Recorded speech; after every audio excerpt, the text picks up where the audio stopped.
చిగుళ్ళ నొప్పి అండ్ చిగుళ్ళు జారడానికి ముఖ్య కారణాలు ఏమి? చిగుళ్ళ నొప్పి రావడానికి ముఖ్య కారణాలు వచ్చేసి ఎదర్ జెనెటిక్ రీజన్ ఉండొచ్చు, లేదంటే లోకల్ హ్యాబిట్స్ ఉండొచ్చు.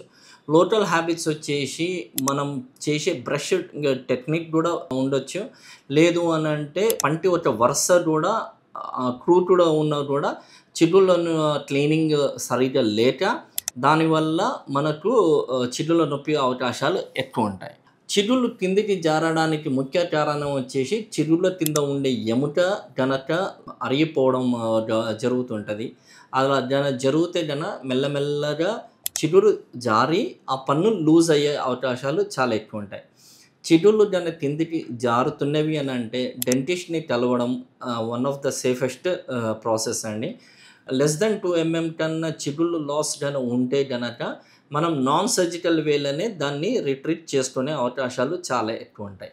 చిగుళ్ళు నొప్పి రావడానికి ఇంకో ముఖ్య కారణం వచ్చేసి జ్ఞానదంతాలు ఎరప్ట్ అవుతున్న ఆ ఏరియాలో వచ్చేసి బల్జింగ్ లాంటి వచ్చేసి చిగుళ్ళు వాపు రావడం సహజమండి.